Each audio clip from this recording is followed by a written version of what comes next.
அரசியல் விமர்சனம் அப்படின்னு வரும்போது பொதுவா நம்ம எல்லாருமே வந்து விரும்பி பாக்குறது பாண்டே. கரெக்டா? பிகாஸ் அவருடைய ஒரு ஒரு வே ஆஃப் எக்ஸ்பிரசிவ் அதெல்லாமே நல்லா இருக்கும். அந்த வகையில ஜேஎஃப்டபிள்யூல அவர் வந்து பாத்தீங்கன்னா ஒரு போறாரு, கலந்துக்கிறாரு, ஒரு ஸ்பெஷல் கெஸ்ட் மாதிரி போறாருன்னு வச்சுக்கோங்களேன், கலந்துக்கிறாரு.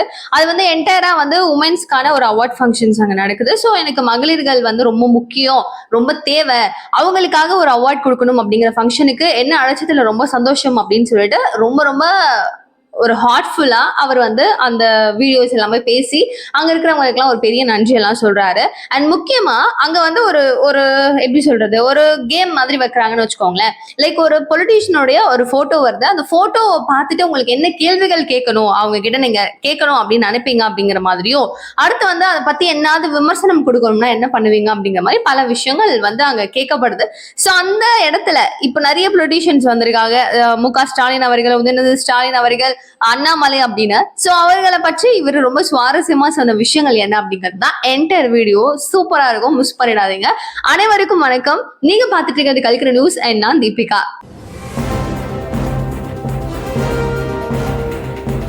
ஃபர்ஸ்ட் வந்து யாருடைய போட்டோ வருது அப்படின்னா நம்ம சின்ன ஐயா, யாரு, உதயநிதி ஸ்டாலின் அவர்கள். சோ அவருடைய போட்டோ வரும்போது பாண்டே அவர்களுக்கு தோணக்கூடிய ஒரு விஷயம் கேள்வியா அப்படின்னா 2026 தேர்தல் எப்படி இருக்கும் அப்படின்னு சொல்லி அவர்கிட்ட கேட்கணுமா. எப்படி இருக்கும் அப்படின்னா அவர் என்ன பதில் சொல்லுவாரு, அப்படிதான் இருக்கும், எங்க தலைவர் பார்த்துப்பாரு, எங்க தலைவர் பதில் சொல்லுவாரு, எதுவா இருந்தாலும் தலைவருடைய வழியில போவோம் அப்படின்னு அவர் சொல்லுவாரு. அவர் வேற ஏதாவது சொல்லியிருப்பாருன்னா ப்ளீஸ் கமெண்ட் பாக்ஸ்ல சொல்லுங்க. அண்ட் அடுத்து வந்து இன்னும் நிறைய நான் சொல்லுவேன், கேட்கணுன்றதுலாம் நான் கேட்பேன், ஆனா நீங்க அந்த வீடியோவை போட மாட்டீங்க அப்படிங்கிறாரு. உடனே இல்ல நீங்க சொல்லுங்க சார், நாங்க போடுவோம் அப்படின்னு சொல்லி ஆங்கர் சொல்ல, இல்ல நீங்க போட்டீங்கன்னா அவங்க போட்டுருவாங்கன்ற மாதிரி ஒரு வார்த்தையும். சோ அதுல வந்து நிறைய உள்ளடத்தங்களும் இருக்கு அப்படிங்கிறது தெரியும். நம்ம ரொம்ப பிராங்கா இப்போ இன்னும் கொஞ்சம் நல்லா சொல்லணும் அப்படின்னா, ஊடகங்கள் முழுக்க முழுக்க வந்து திமுகவினுடைய என்னென்ன விஷயங்கள் நல்லா இருக்கோ அது சூப்பரா கொண்டு போய் காமிக்கிறதும், அதிமுகவுல இல்ல மீதம் இருக்கிற எந்த கட்சியில எது நடந்துச்சுனாலும் அதை பெரிய அளவுல காமிக்காம ஃபுல் அண்ட் ஃபுல் இதுதான் சூப்பர், இதுதான் சூப்பர் அப்படின்னு சொல்லிட்டு திமுகவினுடைய நல்ல விஷயங்களை மட்டும்தான் ஊடகங்கள் பரப்புறாங்க. பெரிய அளவுல அந்த ஒரு நெகட்டிவ் சைடு அப்படிங்கிறது காமிக்கிறது இல்லை. ஆனா மீதம் இருக்கிற கட்சிகள்ல ஏதாவது ஒரு சின்ன நல்ல விஷயம் நடக்குது அப்படின்னாலும் அதை காமிக்கிறது இல்ல. முழுக்க முழுக்க கெட்ட விஷயங்கள் மட்டும் தான் வந்து காமிக்கிறாங்கன்ற மாதிரி ஒரு பிம்பம் நம்மளுக்கு இப்போ இருக்கிற சூழல்ல இருக்கு. சோ அதான் பாண்டிய அவர்கள் சொல்றாரு. சரி, உதயநிதி ஸ்டாலினுக்கு அடுத்த கட்டமா விஜய் அவர்களுடைய போட்டோ வருது. சோ விஜயை பார்க்கும்போது வந்து அவர் கேட்கிற ஒரு கொஸ்டின் என்ன அப்படின்னா, திரையுலகில இருந்து ஒரு அரசியல் ஃபீல்டு அப்படின்னு எடுத்தவங்கல்ல பல பேர் வந்து சாதனையாளர்களா மாறி இருக்காங்களா அப்படின்னா கிடையவே கிடையாது. நிறைய பேர் வந்து கீழே வீழ்ச்சியை சந்திச்சவங்க தான் அதிகம். சிரஞ்சீவில அதுக்கு நல்ல ஒரு எக்ஸாம்பிள். சோ இந்த மாதிரி இருக்கும்போது நீங்க திடீர்னு எங்க இருந்து வந்துச்சு உங்களுக்கு இந்த தைரியம் அப்படின்னு நான் கேட்கணும். அதுவும் தமிழக மக்களை பார்த்து உங்களுக்கு எப்படி இந்த தைரியம் வந்துச்சு, அவங்கள நம்பி நீங்க எப்படி இந்த முடிவு எடுத்தீங்க அப்படிங்கிற கேள்வியை கேட்கணும் அப்படின்னு சொல்லியிருக்காரு. ஸோ நான் சிரஞ்சீவியோடைய ஹிஸ்ட்ரியும் நான் பார்த்துருந்தேன் இந்த வீடியோஸ்க்கு அப்புறம். அவரோட ஹிஸ்ட்ரி என்ன அப்படிங்கிறது நெக்ஸ்ட் வீடியோவில் நான் வந்து விஜய்க்கும் சிரஞ்சீவி அவர்களுக்கும் எதுல ஒத்து போகும், மோஸ்ட்லி கம்பேரிட்டிவா சொல்லிட்டு இருக்காங்கல்ல, அது ரெண்டும் எங்க போகுது அப்படிங்கிற மாதிரி ஒரு வீடியோ ஒன்று மேக் பண்ணியிருக்கேன். நெக்ஸ்ட் அதை நான் போஸ்ட் பண்றேன். சோ சிரஞ்சீவி அவர்களையும் இவரையும் கம்பேர் பண்ணி கேட்கிறாரு. சோ இவர் கேட்கிற கேள்விகள் கரெக்ட் தான். திடுதுப்புன்னு இவ்வளவு அளவுக்கு ஒரு கெரியர் வந்து ஒரு நல்ல கெரியர் தான், நிறைய கோடி கணக்கில் பணம் வந்து சம்பளமா வாங்கிட்டு இருக்கிற விஜய் அவர்கள் எதுவுமே வேண்டாம் அப்படின்னு சொல்லி உதறி தள்ளிட்டு இப்ப முழுக்க முழுக்க இவர் செலவு பண்ணும் வகையில மாறினதும், நிறைய விமர்சனங்களை சந்திக்கிறதும், நிறைய மிரட்டல்களை சந்திக்கிறதும் வந்து அசாத்தியமான ஒரு விஷயம் தான். பயங்கரம். ஆனா அது ஃபேஸ் பண்றாரு அப்படின்னா வேற லெவல் சர்ப்ரைஸ் அண்ட் வேற லெவல் ஹேட்ஸ் ஆஃப் சொல்லணும். ஸோ நிறைய விஷயங்கள் இருக்கு. அடுத்த கட்டமா நெக்ஸ்ட் வந்து திரையில காமிக்கிற முகம் சீமான் அவர்கள். ஸோ அண்ணன் சீமான் அவர்களை பார்த்துட்டு இவர் சொல்ற விஷயம், தமிழ் தேசியம் அப்படிங்கிற வார்த்தையை மட்டும் தான் எப்பவுமே பேசுறாரு. செகண்டே வந்து தேசியம்னு வந்துருச்சுல, ரெண்டாவது வார்த்தையே தேசியம்னு வந்துருச்சுல, அதுக்கப்புறம் எதுக்கு தமிழ்னு எல்லாத்தையும் புடிச்சுக்கிட்டு, அண்ணன்ட்ட வந்து நான் தெளிவா கேட்கணும் அப்படின்னா இதைதான் நான் கேட்பேன் அப்படின்னு சொல்லி முடிக்கிறாரு.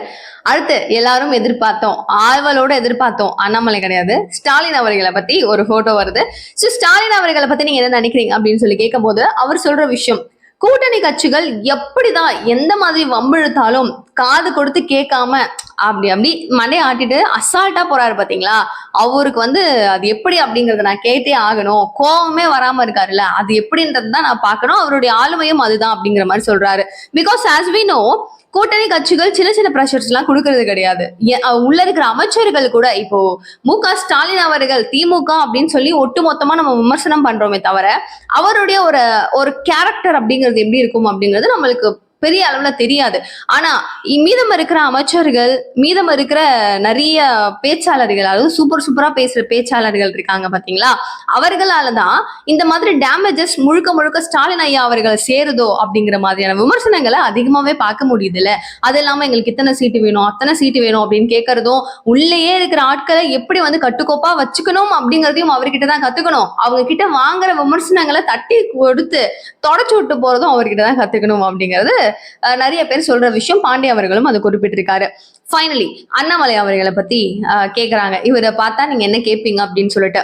இன்ட்ரெஸ்டிங்கான விஷயம் என்ன அப்படின்னா, வந்த கொஞ்ச நாள்ல ஒரு களத்தையே மொத்தமா ஆட்டக்களத்தையே டோட்டலாவே மாத்திட்டாரு. சோ உங்களுடைய ஃபர்ஸ்ட் இன்னிங்ஸை நாங்க எல்லாருமே பார்த்துட்டோம், செகண்ட் இன்னிங்ஸ் எப்போ அப்படிங்கறது தான் நான் கேட்பேன் அப்படின்னு சொல்லியிருக்காரு. அப்வியஸ்லி எல்லாருமே எக்ஸ்பெக்ட் பண்ணிட்டு இருக்கிற அந்த செகண்ட் இன்னிங்ஸ் எப்போ அப்படிங்கிறது தான். இத்தனை வருட காலம், ஒரு 4 ஆண்டு காலம் மாநில தலைவரா தமிழகத்துக்கு இருந்திருக்காரு பாஜகவின் சார்பில். அப்படிங்கும் போது பெரிய விஷயம் இது. எல்லாருமே இன்னைய நாள் வரைக்கும் பாஜகவுல தூக்கி கொண்டாடப்படுற ஒரு ஆள். இப்ப தமிழிசை அவர்கள் இருந்தாங்க, ராஜா எல்லாருமே இருந்தாங்க. இன்னைய நாள் வரைக்கும் மரியாதைக்குரிய ஒரு நபரா பார்க்கக்கூடிய ஒரு நபர் அப்படின்னு பாத்தீங்கன்னா அண்ணாமலை அவர்கள். சோ அண்ணாமலை அவர்கள் இப்ப பதவியில இருந்து விலகி கிட்டத்தட்ட ஒரு 4-5 மாதம் இருந்திருக்குமா, ஆயிருக்கும்னு நினைக்கிறேன். சோ இவ்வளவு மாத காலம் ஆயிட்டும். இப்ப எலெக்ஷன் கிட்ட வரப்போது, இன்னும் 8 மாத காலம் நான் உழைக்கணும் அப்படின்னு சொல்லி ஓடிட்டு இருக்கிற அந்த ஒரு மனுஷன், நாம வந்து எடப்பாடியை வந்து உட்கார வைக்கணும் அந்த சீட்ல, தலைமை சொல்லிருச்சு அப்படின்னு கேட்கிற ஒரு மனுஷன், இந்த அளவுக்கு ஒரு திறமை மொத்தமும் அங்கதான் இருக்கு அப்படின்னு சொல்லக்கூடிய அளவுக்கு இருக்கிற ஒரு மனுஷனுக்கு இன்னும் ஏன் பதவி கொடுக்கல? செகண்ட் இன்னிங்ஸ்ன்னு சொல்லப்படுற ஒரு சூப்பரான பதவி அவருக்குன்னு ஏன் இல்ல? ஒருவேளை எங்கேயாச்சும் ஒரு தொகுதிகள்ல வேட்பாளரா நிக்க வச்சு அவரை ஒரு சூப்பர் பொசிஷன் கொண்டு போறாங்களா என்ன அப்படிங்கிற கேள்வியும் இருக்கு. தெரியலையே என்ன மாதிரியான பொசிஷன் அவருக்குன்னு வந்தா நல்லா இருக்கும் இல்லையா? அவருக்கு வந்து இந்த பதவி இப்போ எந்த தொகுதியில அவர் நின்னாருன்னா சூப்பரா ஜெயிப்பாரு அப்படின்னு நினைக்கிறீங்க? இப்போ ரீசெண்டா கோவையில நிக்க போறதாலாம் சொல்றாங்க, பட் நாட் ஷியோர். அங்கெல்லாம் நின்னாருன்னா அவருடைய வெற்றி நிச்சயம் அப்படின்னு நினைக்கிறீங்களா?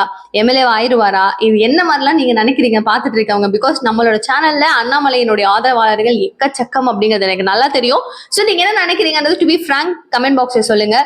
அண்ணாமலை உங்களுக்கு ரொம்ப பிடிக்கும் அப்படின்னா இல்ல அண்ணாமலை அப்படின்னு சொல்லி போட்டுட்டு எந்த ஊர்ல இருந்து பாக்குறீங்க அப்படிங்கறத மிஸ் பண்ணாம கமெண்ட் பாக்ஸ்ல சொல்லுங்க. அண்ட் பாண்டிய அவர்கள் சொன்ன விஷயம் ரொம்ப குறிப்பா எல்லாருமே அரங்கமே அதிர கைத்தட்டி சூப்பர் அப்படின்னு சொல்லி வெயிட் பண்றாங்க. பிகாஸ் ஒரு பொலிட்டிக்ஸை மட்டும் ஃபாலோ பண்ற நபர்கள் அப்படின்னு இல்லாம பொதுவா ஒரு நிறைய பேர் அவர் பிரஸ் மீட்ல கொடுக்குற அந்த ஒரு மீட்டப் இருக்கும் பாத்தீங்களா, ஒரு ஃபுல் அண்ட் ஃபுல் பிரிண்ட்ஸ் எல்லாமே கையிலேயே வச்சுக்கிட்டு உள்ளங்கையிலே வச்சுட்டு இருக்க மாதிரி, நீ என்ன டேட்டா கேட்டாலும் தெளிவா அச்சு பிசுறாம சொல்லுவாப்ல.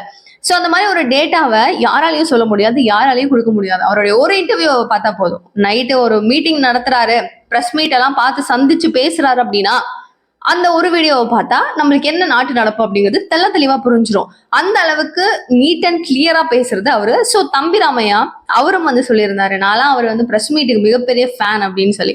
சோ இது மாதிரி நிறைய பேர் அந்த அரங்கத்துல, நிறைய லேடிஸ், நிறைய செலிபிரிட்டிஸ் உட்கார்ந்துருக்காங்க. எல்லாருமே கைத்தட்டி சிரிக்கும் போதுதான் புரிஞ்சிச்சு, நம்ம சாதாரண மக்களையும் தாண்டி இந்த நபர்கள் எல்லாம் வந்து அரசியல் உலகத்துல நிறைய பேரை ஃபேஸ் பண்ணியிருப்பாங்க, பாக்குறாங்க. அவங்க எல்லாருமே கொஞ்சம் பெரிய வயசா இருக்கிறவங்க தான்.